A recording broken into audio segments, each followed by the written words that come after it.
Welcome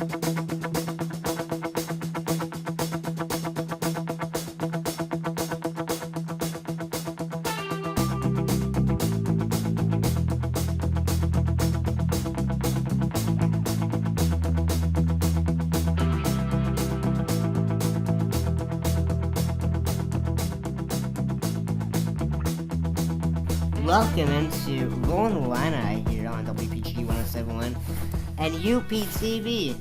You can see us. We're in high definition. My gosh. You know, you can actually see that the plain blue shirt that I normally wear is actually red and very colorful. It's a Cardinals shirt. I know. And you guys look great. I wore red. We're matching. I didn't get the memo. You know, they don't include me on these things, but I guess it's okay to, still be somewhat a part of Rollin Illini with Will and Ryan. Yeah. We try to stay off air as possible. But anyways, James Boyd, Will Gerard. Man, you're on the screen now. This is great. We can see you. Mm-hmm. Ryan Wilson here. I have a great show. Today we have a fun interview with Rob Jones, doing 31 marathons in 31 days in 31 cities. Not too shabby. Say that 31 times fast. I don't think I could. Kind of like the Ron Malik challenge. 50 marathons, 50 states, 50 months, 50 dreams. It's honestly kind of crazy that we've had the chance to talk to two people that are doing such a taxing feat, you know, and to put your body through something like that day after day. Even I ran a little bit in high school, just running, 6, 7, 8 miles a day was a lot. But to go through a marathon, 31 days, and 31 days, and do the 50 and 50 different states, it's incredible. It's incredible. Yeah, I got the impression he was a bit exhausted when we spoke to him. He was on the road after he only has 3 more marathons left, but. I mean, for him, I think he said something kind of along the lines of where his life mostly at this point consists of being on the road in the van, eating food, sleeping, and running. So and a lot of eating. Oh yeah, gotta load up for those races. You got enough energy to push through it, and not only push through it, but not hurt yourself along the way. So He was definitely an appropriate guest though with Veterans Day too. I don't know if that was something we planned, but it worked out just great. Yeah, I'm very appreciative that they were so friendly and working with us with that little segment. But before we get to that, we have to kind of reflect on last week. We had a little technical difficulty on the radio, which is fine. For some reason, our audio did not conform to the streaming computer. But thankfully, UPTV has got our back, and we were on YouTube on Monday. We'll do our best to correct the smoke and mirrors in the future. So the magician, we just had a little setback there, but we pulled the wrong thing out of a hat, but that's okay. We pulled a dog instead of a bunny, but that's okay. So we have wheelchair basketball tomorrow and Sunday in Chicago. I will be there, so will Larry Labiak. I'm sure I could talk with him for a couple of days. I will be just fine with that. For a couple of days. But this is the opening tournament for wheelchair basketball. Kind of some older teams, I guess, for Illinois to match up against. Chicago Bulls will be there, I'm sure. And Illinois is one of the only few collegiate teams who will be there. I anticipate Illinois will match up with Whitewater, Wisconsin. Or Wisconsin and Whitewater. They're the defending champs, correct? They were one of the best teams in the nation, so I can't remember if they're the defending champs, but they held the championships last year, which was exciting. But they are... Which is another event that you attended. I was there. Yes, that was fun. Yeah, long story of that one. It was a fun event. If I go there. So yeah, Whitewater and Illinois are big rivals. Last year, Whitewater beat Illinois every time. And I don't know about Illinois on the men's side. They have an interesting team. No Ryan Nicewinder. He was kind of their leading playmaker, I think. But now they have Spencer Heslop, Michael Mitchell, kind of leading the way on the upperclassmen. And then I do like some of the younger freshmen coming in. So Josh Joynes and Kyle Jankowski. They're taller players, which is what they need, and they're also very mobile. Yeah, I definitely get the impression that Mike Mitchell is kind of the heart and soul of this team. Yeah, you see it in practice and Rams. He's a guy who he's always giving it 110%, working hard on the court, getting those loose balls. I'm sure. So I think it'll be cool to see the team out there, because I know after going against your teammates for so long, it's nice to match up with someone different. Just a little change of pace. I mean, beat up on somebody else. I know when we were like last week, last Friday, when I went to the exhibition game where it was Illinois versus Eastern on the men's basketball side. I know one thing that the coaching staff there talked about is how like it's a lot different when you finally like go against a different team, because after a while you figure out the tendencies of your teammates. So I think this weekend will definitely tell us a lot about the wheelchair team and what to expect this season. Definitely, and on the women's side, I think they will have a significant improvement from last year, but I anticipate they will see some more wins than they had last year. Last year was, unfortunately for them, kind of rough, and they knew that going in. No kind of leader, and the height wasn't there, and the shooting was a little off. But this year, I'm going to look out for Emily Oberst. She was on Team USA and came here, transferred to Illinois. I think she's going to play a big part on the team. Some of the freshmen coming in, I think they'll do fine, but I think Emily will kind of lead the way as a transfer. I anticipate we'll hear from Erica Wilson again. She's a sophomore now, put into a big role last year because she was kind of the tallest person on the team, and I think it's her time. When you're the tallest person, you gotta guard those other tall people. Yeah, sometimes it's not always what your natural position is, but kind of what the team needs. So in that case, she was the one that got called upon, and like every coach says in every sport, next man or woman up. So that was her in that case. Yeah, and of course Stephanie Wheeler will be there. No longer with Team USA, so maybe this will give her a chance to focus on Illinois stuff. And of course, a new assistant coach, Caitlin Eaton. She was on the team for the past 4 years, and is now in the coaching spots for 1 semester. So no Kate Rougeau. Might cry a little bit. I saw her homecoming weekend. On the men's side, a new assistant coach, Tim Nagel, also played with the team for the past couple of years. Last year he was hurt a lot of the season, which is rough. But so I'll be interested to see how the team kind of changes from this season to last. A new assistant coach, Kate, was there for a while. She was here at UI for, I believe, 7-8 years. I think the fact that a lot of those coaches have experience with this Illinois program, I think that goes a long way in terms of establishing that culture. They kind of know what to expect and sort of the standard that they'd like to achieve, over this year and just kind of like to come in the future. Right, and then particularly on the men's side, this is the kind of the first team that Bushy has had in which all the players are his. He recruited every one of them. Last year, Ryan was recruited by the guy before Bushy, Mike Frogley, a.k.a. Frog. What's a Frogley? Now he's coaching in Canada. So he'll be here, I'm sure, in the spring. So he's a really nice guy. But this is the first time Bushy's kind of had the whole team kind of be a part of his duties as the coach. So I'm kind of looking forward to see how everybody works together. I feel like the chemistry is there. The freshmen on the men's side, they kind of stand out to me. So I'm looking forward to that. I will be there tomorrow and Sunday. They have a few games tomorrow.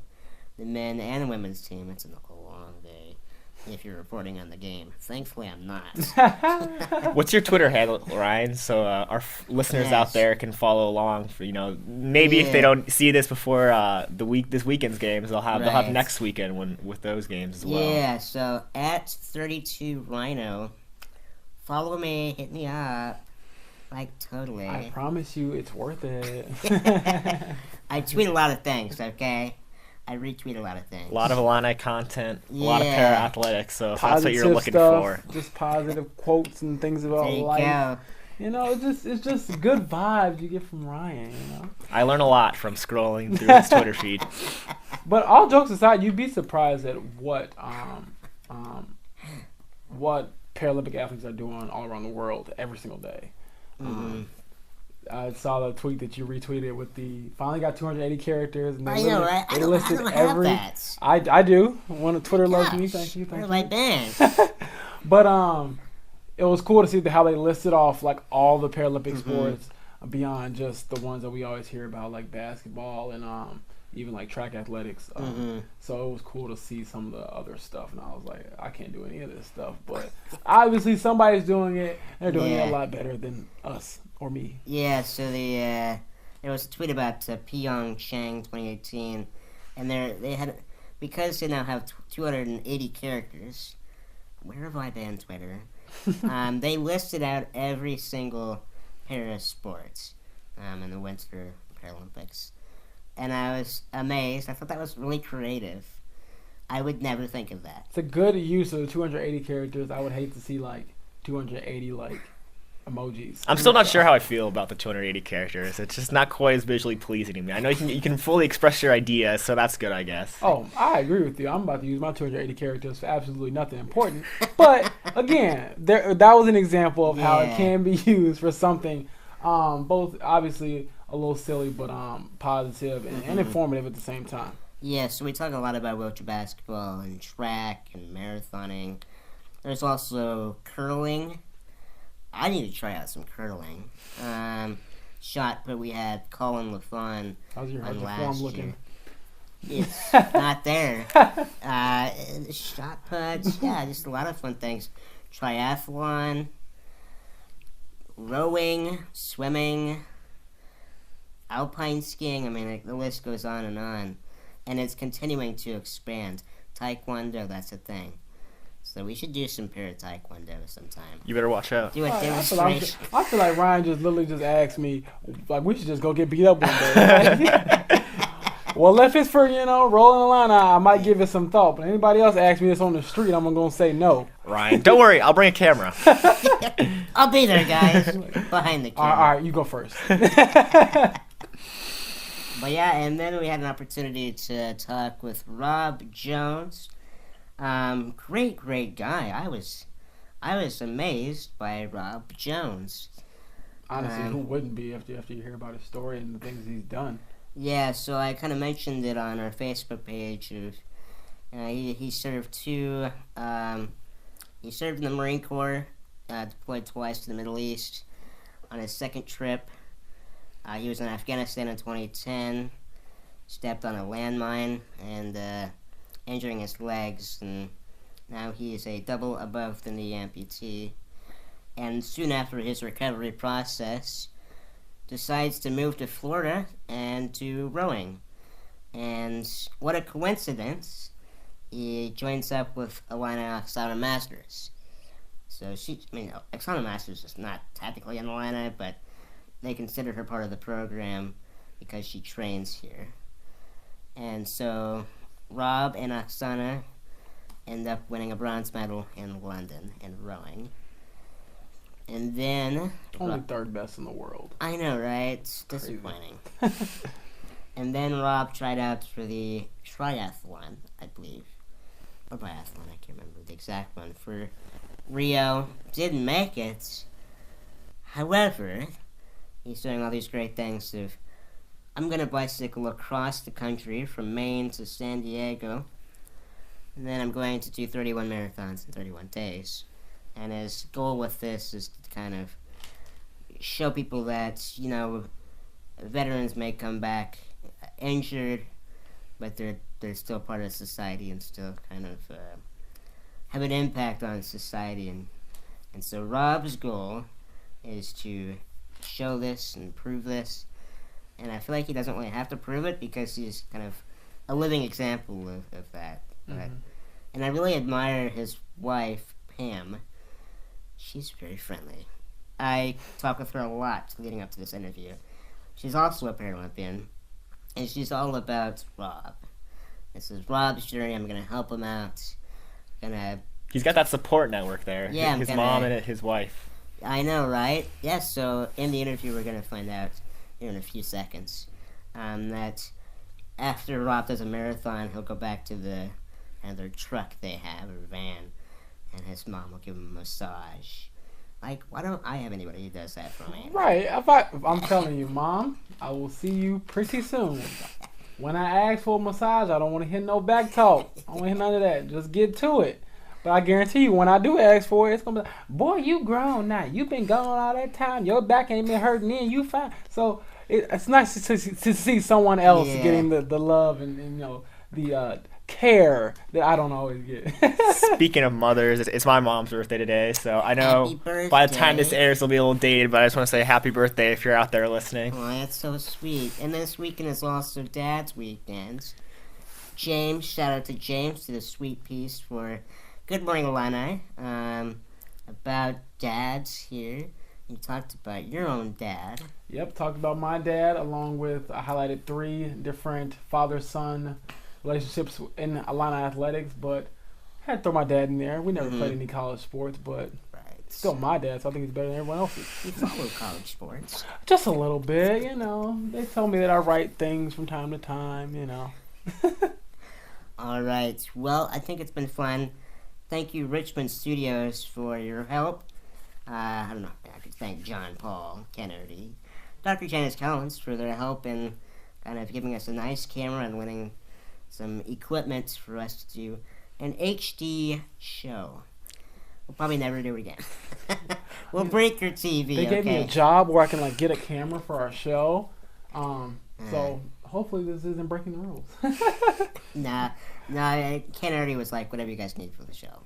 So thank you, Ken. I'll see you on Monday. Gosh. Slept do your homework. But anyway, so we're going to play the Rob Jones interview right now. All right, welcome into a special interview segment here on Rollin Illini on WPGU 107.1 and UPTV. We have some fun stuff. Ryan Wilson here, Will Gerard, and we're now joined by Rob Jones. How are you, Rob? Oh, doing great. How are you guys doing today? Great. It's a nice day out. How was it? You were in Atlanta right now? Well, right now I'm in between Atlanta and Charlotte, North Carolina, but I was in Atlanta about 2 hours ago. Oh, wow. So you're going to do 31 marathons in 31 days. You're on the final stretch. Yeah. How are you feeling? Feeling pretty good. Today I struggled a little bit with the lower back soreness from a spill I took yesterday on a slick bridge. But, overall, I can't really complain. I'm feeling pretty good for being, on my 28th marathon. Oh, gosh. Now, how did she come up with the idea to do 31 marathons in 31 days in 31 cities? It's just a play on the same kind of format that you see a lot of other people do, like 50 and 50. There's been a couple guys that have done 50 marathons in 50 states, or 50 Ironmans in 50 states, or just things like that. So I just kind of took that format, put my own little twist on it.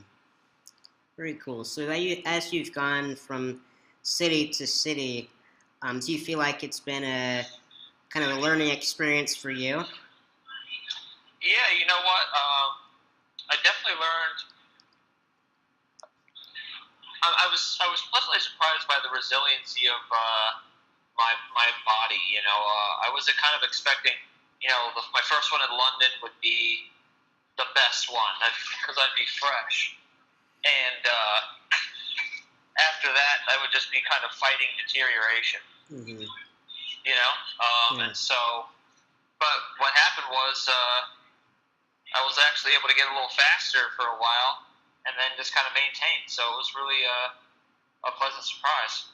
Wow. So you're not too exhausted, then you have a few more days to go, and you feel just fine? Yeah, I'm feeling strong. I feel, barring any kind of unforeseen circumstance, I should be able to pull it out. But, just trying to stay cautiously optimistic because anything can happen. Sure. So now, when you're doing the traveling, are you just driving from city to city then? Yeah, so we have a big RV that we rented, Okay. and so basically there's just a king bed in the back. Oh. And so when we're traveling, I'm pretty much just laying around back here, resting and getting a massage from my mom and eating, everything I can eat. Nice. What's your Yeah. What's your favorite meal you've had? Well, my main meal that I eat after I run is this big meat sauce, a big bowl of meat sauce with pork rinds in it. Oh, Yeah, so I just pour it over some pork rinds and it tastes really good. very cool. So, what do you think? Do you think when you finish your 31 marathons, you're going to have like a really big meal? I don't know. I've been eating a ton of food on this whole thing, so it's not like I'm not wanting for a big meal or anything. Mhm. I might just eat a couple things that I haven't been able to eat, like maybe drink a soda or something like that. Sure. But yeah, I might need to take a break from eating, so I can just eat a little bit every day because I've been Sure. cramming it down. Oh man. So, have you had a favorite marathon that has really stood out to you as you've gone from city to city? I don't think I've really had a favorite. Every single one has just had its own unique set of people that come out, or just unique location. So I don't really have a favorite, but they've all been really fun, and I've just gotten such great support. It's just like the whole thing was my favorite. You know what I mean? Sure, sure. So tell me about the support you've gotten throughout your journey. What has that meant to you? So there's two different kinds of support, I guess. That's the support that I'm getting from my family. That's helping. I have my wife and my mom and my friend all in the RV with me there every day. So it means the world to me that they're willing to take time off from their lives and help me out, because I couldn't do it without them. It wouldn't be happening. And so that means the world to me. And then have a team of people that are in the background, also helping me with logistics and that kind of stuff. So it means a lot to me that they would take the time as well. And then on top of that, I just have people in every single city and across the country just coming out and running with me and spreading the word, telling their friends about it, sending me encouraging messages. And so it just tells me that I'm doing the right thing, because all these people are encouraging me and pushing me on. Sure. I know you've previously done a bike trip around the country almost. How does your support for this compare with your support for that? In terms of the crew, my crew is about 3 times bigger. So the bike ride was just me and my little brother, traveling in style in a U-Haul truck. So we've taken a step up in terms of the niceties with this RV and just having a bigger team. But in terms of the other types of support, it's pretty much the same. On my bike ride, I would get groups of people out there on the streets cheering me on as I rode through, and people would have receptions in their town for me. And so it's pretty similar. And it's just proving over and over that America loves veterans and wants to help veterans. Sure. Now, have you approached any marathons in which you were the only amputee there? Most of them I'm the only amputee. I mean, all these marathons I'm doing are just on my own. So like in Atlanta, I just parked at a gym and I ran on a trail for 26 miles. So it's kind of just going for a really long training run. And so there's been 3 or 4 where another amputee has joined me. But the vast majority of the time, I'd be the only amputee. Okay. And how has the organizers of the marathons responded to that? So these aren't organized marathons. They're just ones that I'm doing on my own. Okay. So I'm the organizer of the marathon, and I respond to it very well because I think I'm doing a great job. Producer man Will over here. So how do you plan these marathons then? Like how do you map out where you're gonna run? I just went online on Google Maps and picked and went to each city and kind of looked at it and tried to find a trail or a loop in a park that I could run and that looked like it would be, asphalt or paved and kind of wide. And then from there, I just contacted either businesses or fire stations or police stations or somebody that was around that trail that would let me park the RV. So, for example, today in Atlanta, I ran on the Beltline Trail, which is this long, basically double wide sidewalk. And it's a really nice, shared use trail. And there was a gym called the Fitwit Gym that was right next to it. And so we called them up and asked them if we could park the RV there for the day, and they were receptive, and they let us do it. And so what happened is I'd just go from the RV, run to the trail, and just run my 26 miles. And then I know you are ending on Veterans Day in D.C. I'm sure that was a strategic move, right?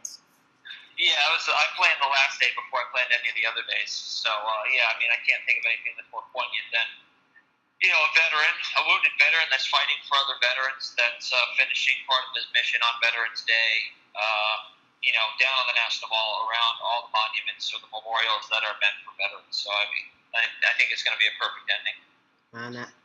Have you been to I'm sure you've been to D.C. before, right? Yeah, I live in Vienna, Virginia, which is right next to D.C., so I've been there. I grew up in the area. Cool. So I know, aside from the marathons, you've also done some rowing and been in the Paralympics. Tell me about how you became aware of the Paralympics. That is a good question. I forget exactly how I initially became aware of the Paralympics. I think it was just through Google searches. Maybe somebody might have told me about it. But it was when I was kind of I found out about it when I was kind of in the first hazy stages of my recovery, when I was still kind of high on morphine and stuff. So I was just looking up things that I was going to be able to do. Yeah. And somehow I came across the Paralympics. I don't remember how, but then I might have came across rowing or para-rowing first, and then the Paralympics after that. So that's actually a good question. I don't remember. I don't have a clear memory of that time. Sure. What impact has the Paralympic movement had on your life? Well, the Paralympics was like kind of my first major challenge that I set for myself. Aside from my rehab and learning how to walk again, it was kind of the first thing beyond that I chose to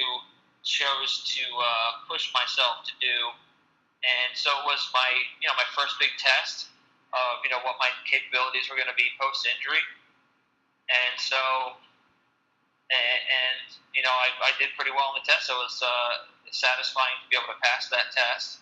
And, I found out that, that I could still, achieve great things. And so it was very therapeutic.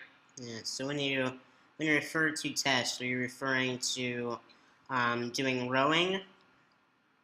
Yeah, so I'm talking about, retiring from the Marine Corps in 2011 and trying to make the Paralympics with my partner for 2012. Sure. Now, what was that like, trying to go for a Paralympics? You know what? It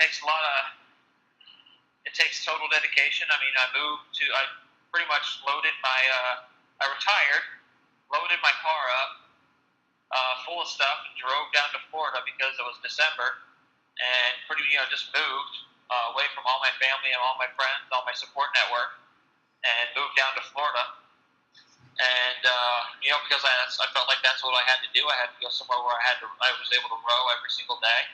Mm-hmm. And I did that. I rowed every single day, sacrificed a lot of the fun stuff in order to make my training better and my recovery from training better. And so, it's total dedication. Sure, yeah.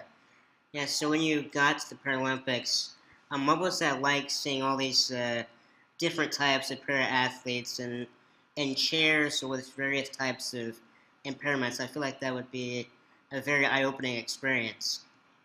Yeah, it really is, because, I was a pretty recent AA amputee, and so it was awesome to see just all the different ways that people can figure out how to continue to push themselves physically and mentally. And so, it was really therapeutic for me just to see all these different examples. And I was, from seeing them, I could use these examples in my own life further on down the road if I needed to. Sure. So when did you decide to transition from rowing to bicycling and then to marathoning? Well, so after the 2013 rowing season, I decided that I was going to ride my bike across the country. So, I kind of already decided to do that. And so I just had decided I wanted to do it after that 2013 season. And so that transition was pretty simple. I just retired from rowing and hopped on my bike. And then to go from there to running, what I did was I wanted to try and make the Paralympics again. So I tried to do it for triathlon, and I didn't make it. But what I discovered through that failure in triathlon was that I had a talent for running, and so I decided to use that talent for my next big fundraising challenge, which was the marathons. Sure. Now, what would you like people to take away from your marathon challenge, per se? What I want people to take away is that when you're faced with a hardship or a tragedy, you kind of have two options. You can let that tragedy just keep weighing down on you, or you can see it as a detriment to your success, something that's blocking your path and trying to prevent you from your success. Or you can see that tragedy as a tool for yourself to use to make yourself stronger. So it's kind of like, lifting the weight up in the gym. You could stand there with a barbell on your back and just wait for it to kind of weigh you down until you can't hold it anymore and you're pinned underneath it. Or you could lift it up off your shoulders and do a strict press, and then allow your body to adapt to that. And then eventually you'll get to a point where you can lift even more weight because you're using that initial weight. And so you'll be able to put more weight on that barbell, or you'll be able to handle even more tragedy, and you'll be able to keep using it to make yourself stronger. And so that's what I want people to take away. I'm trying to be an example of that. Sure. Yeah, I'm sure a lot of people are pulling away a lot of good ideas, and are really looking up to you for doing this. And I hope so. I know, just in the research I've done, it seems like you're a very determined guy. And what do you think keeps you motivated throughout this journey? Well, what's keeping me motivated throughout this particular mission is just the fact that I'm doing it for my brother veterans. I'm doing it for something that I care about more than myself. And so, when I'm sitting here when I'm feeling pain or feeling uncomfortable or feeling bored of running, I just think about that and how they're more important than any of those things. They're more important than whether or not I'm excited or whether or not I'm comfortable or entertained. So I just remember that there's really no choice. Sure. What's the next mission in store for you once you're done running these marathons? That's a good question. I'm definitely gonna continue to fight my brother veterans corner in some way. I don't know if that's going to end up being another challenge like this one in a couple years, or if it's going to be in some other fashion. But I can guarantee I'll continue to take that fight on in the future, and I'll figure out how I'm going to do that after I get a little bit of rest. Yeah. How about some stand-up comedy? Are you ever going to pursue a career in that? Yeah, that could definitely be. I've been doing that a lot. And that could be one way that I do it. You telling my story up on stage and raising awareness that way, and being an example of a guy that can laugh about his injuries. Yeah, that could be one way to do it. But yeah, I just don't have to finish this one up, and kind of do some self-evaluation and think about it for a while. Sure. How long did it take you to think of doing this marathoning experience? Well, the idea and the decision to do it came in an instant when I was on my bike. I don't know, I was just riding around and I thought, what if I ran 31 marathons, or what if I ran a month of marathons? And then I said, well, now I have to do it because this feels like the right thing to do. So, I mean, to think of it, it took an instant. But to plan it out took about almost 2 years. Wow. Yeah, and to train for it. Yeah. And how did your wife feel about that? And your family? What's that? How did your family feel about that? Oh, I mean, they're all excited about it. I mean, I have my family here with me. I got my wife and my mom are both with me on the trip. So, I mean, they love it. They're worried about me because it's a tough challenge, but they're right there with me, and they're making it possible for me. So they're all on board. Mm-hmm. Very cool. And I know, what does it mean to you to have a very supportive wife who's always advocating for you? And I know just online I've noticed she's always kind of advocating for your journey. I'm sure that means a lot to you. Oh, yeah. I mean, I couldn't be doing it without Pam. I mean, I'd be able to go run marathons or something, but I wouldn't be able to make it as big as this or as meaningful as this because, she cares about this as much as I do. And so when you have two people that care about something on an equal level, it just makes it that much more effective. And so, yeah, I mean, I really couldn't do it without her. Now, how did you and Pam meet? We met at the 2012 Paralympics. She was rowing for Great Britain in the LTA Mixed Cox 4, and I was rowing in the Drunken Arms Mixed Double Sculls. And so we had finished racing, and we were just out celebrating in a casino, and we met there. I see. Very cool. Very cool. Yeah. Any questions? What marathons do you have left to run here on your tour? I am down to 3 marathons. Tomorrow morning I'll be running in Charlotte, North Carolina, and then the day after that, Baltimore, Maryland. The day after that is the final one in Washington, D.C. Very cool. Are you ready for that final one? Yeah, it's kind of cool to think that I only have 3 left, but each one is really a really challenging day. So it's like, I'm really, really close, but at the same time, I still have 3 marathons to run. So it's still a challenging, it's still a lot to do. Mm-hmm.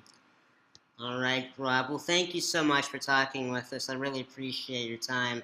And, oh, man, it's my pleasure. And, of course, thank you for your service. We really appreciate it. Oh, no problem, guys. I appreciate you helping me get the word out there. Of course, anytime. All right, so have fun on your last 3 marathons. Thanks a lot, man. I appreciate it. Talk to you guys soon.